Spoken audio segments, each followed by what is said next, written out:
Hi everyone, ಇವತ್ತು ನಾನು millet dosa ಮಾಡೋದು ಹೇಳ್ಕೊಡ್ತೀನಿ. ಬನ್ನಿ ಸ್ಟಾರ್ಟ್ ಮಾಡೋಣ. ಅರ್ಧ ವಾಟ್ಕ ನಾನು ಕೊಡೋ ಮಿಲೆಟ್ಸ್ ಹಾಕ್ಕೊಂಡಿದ್ದೀನಿ. ಇದಕ್ಕೆ ಹಾರಕ್ಕಕ್ಕಿ ಅಂತೂ ಕರೀತಾರೆ. ಅರ್ಧ ವಾಟ್ಕ ಜೋಳ ಹಾಕ್ಕೊಂಡಿದ್ದೀನಿ. ಸಣ್ಣ ವಾಟ್ಕದಲ್ಲೇ ಅರ್ಧ ವಾಟ್ಕ ನಾನು ಉದ್ದಿನಬೇಳೆ ಹಾಕ್ಕೊಂಡಿದ್ದೀನಿ. 1 ಚಮಚ ಮೆಂತ್ಯ ಬೀಜ ಹಾಕ್ಕೊಂಡಿದ್ದೀನಿ. ನೀರು ಹಾಕ್ಕೊಂಡು ನಾನು ಇದು ಚೆನ್ನಾಗಿ ತೊಳ್ಕೊತೀನಿ.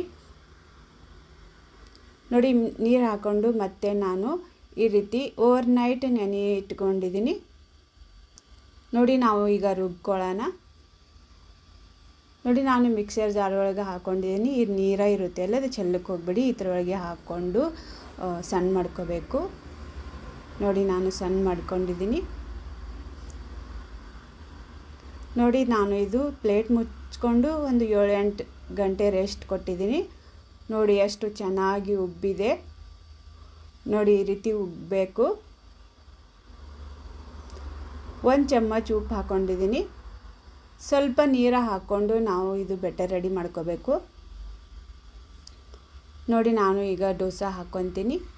ಸ್ವಲ್ಪ ತುಪ್ಪ ಹಾಕ್ಕೊಂಡಿದ್ದೀನಿ. ಹಾಕ್ಕೊಂಡು ಈ ರೀತಿ ಕ್ರಿಸ್ಪಿ ಆಗೋ ತನಕ ಬೇಯಿಸಬೇಕು. ನೋಡಿ, ಈ ರೀತಿ ತಂದಿನ ತಾನೇ ದೋಸೆ ಏಳುತ್ತೆ.